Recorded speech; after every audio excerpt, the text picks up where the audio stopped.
This secret archive shows American GIs drugged with LSD and angel dust. The men found it difficult to obey orders, and soon the results were chaotic. Let me see, what was I supposed to do tomorrow? I thought I was going crazy, but I didn't know what crazy was. The extraordinary story of U.S. Army experiments and their aftermath. First Tuesday after news at 10. Now we join Melvyn Bragg for the South Bank Show.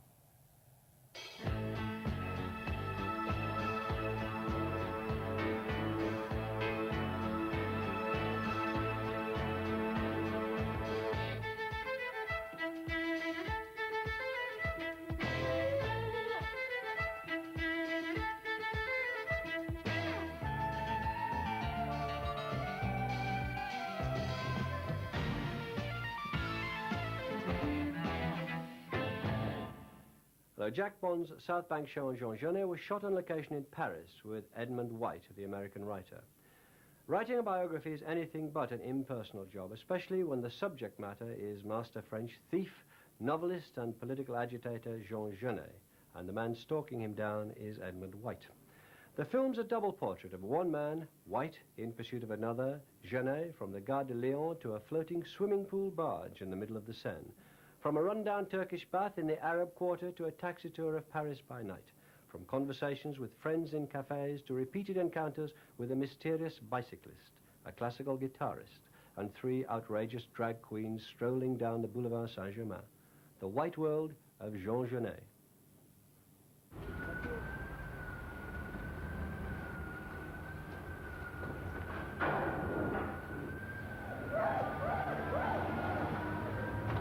He was a vagabond whose entire belongings could be fitted into one small suitcase. He usually lived in hotels near a train station, the thief's abiding habit of wanting to be positioned for a quick getaway.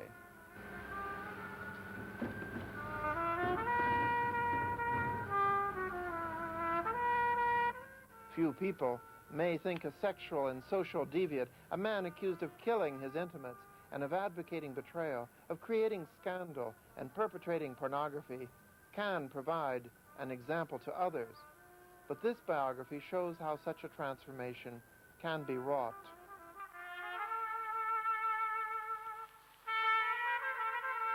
Jean Genet was born in Paris in 1910, the year of the Great Flood.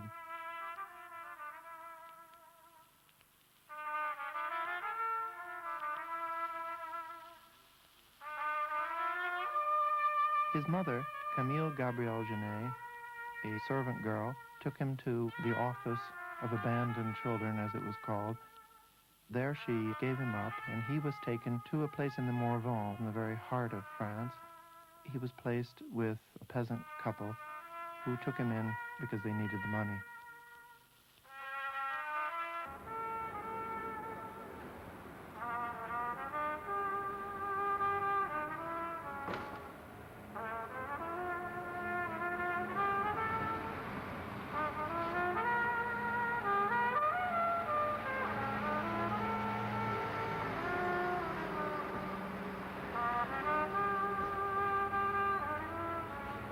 I think writing this book turned me into something of a vagabond. I've traveled all over in order to do my research for it. I found myself in Damascus, where Genet was a young soldier at age 19. I went to La Roche in Morocco, where he's buried, and looked at his tomb.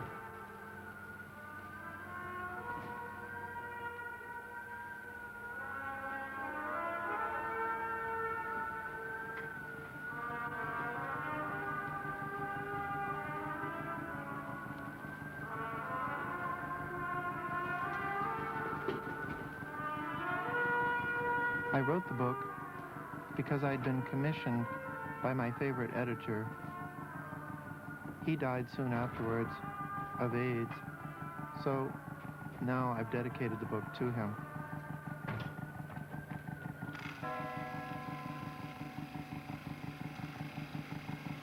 Genet wrote 5 novels in 5 years, one of the most concentrated periods of literary activity that I know of. He had never really written anything except letters to friends, which were highly literary in the bad sense. And all of a sudden, there was a click that made him start writing. He started writing a Christmas card to a friend. He was in prison. And instead of writing the usual Christmassy sentiments, he described the grain in the card and described it as though it were snow.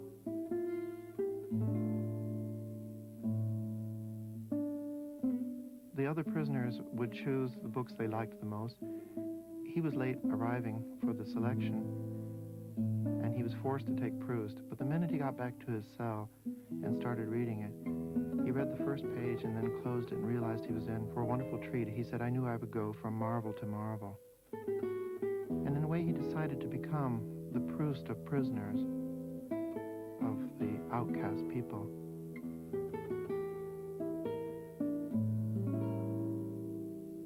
Prison for him was also a highly erotic experience. His whole sexuality was shaped by his experiences first in reform school and then later in prison. He always loved heterosexual men, and except in one case only, all of his lovers were heterosexual.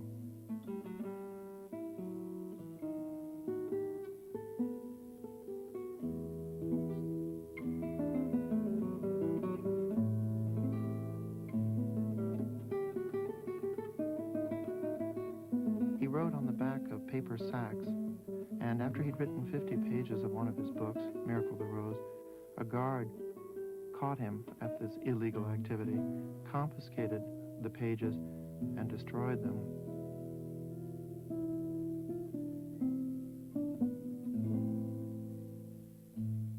Genet was not discouraged. He asked friends to bring him some real paper, and he sat down and, with a perfect act of memory, was able to recreate the 50 pages word by word.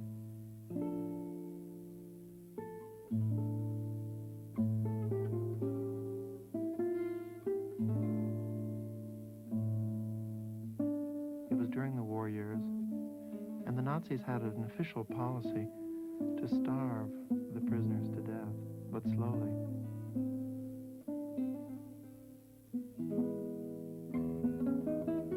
There were 3 groups that they decided to give insufficient food to: orphans, the insane, and prisoners.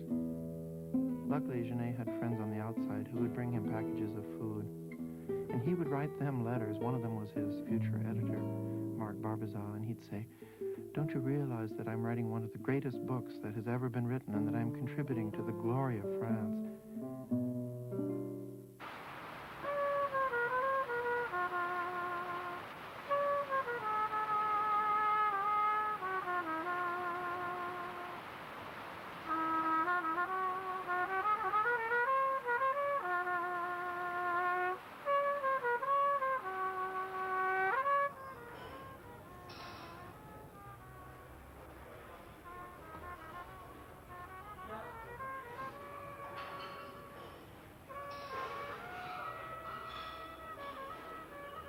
The way you describe him and the way, like, the medical, report are describing him, it's also like a fragile, almost like a girl. Just like He himself, very interestingly, Genet himself linked it with his homosexuality.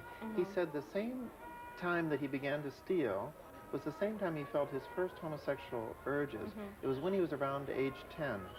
And there was a very handsome boy who came on a bicycle from another village. He had never seen him before. And Genet stared at this boy with total fascination. And he thought, I either want to be this boy or I want to somehow have him. He didn't know really about sex. And it was at exactly the same moment that he felt this desire for this boy that he also wanted to start stealing.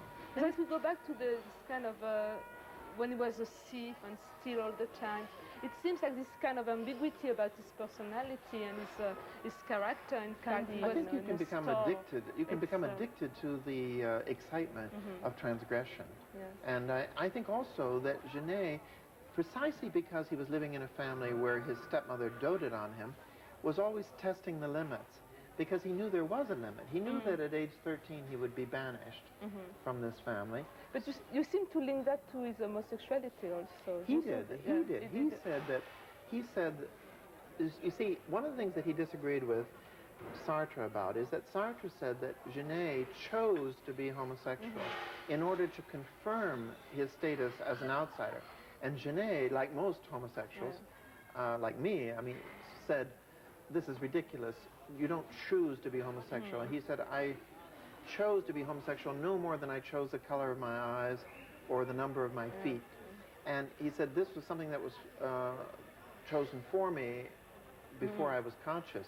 But on the other hand, he did see some link between his desire to steal and his desire to sleep with boys or men. And there is something about his outsider status that certainly was confirmed by his homosexuality. And there's always to give to the others? Oftentimes to give to the other children. There were two little periods when he did it. He did it like from 9 to 10, and he did it again from like 12 to 13. But there was a period of 2 years where he didn't at all. And then there were long periods when he wouldn't steal at all.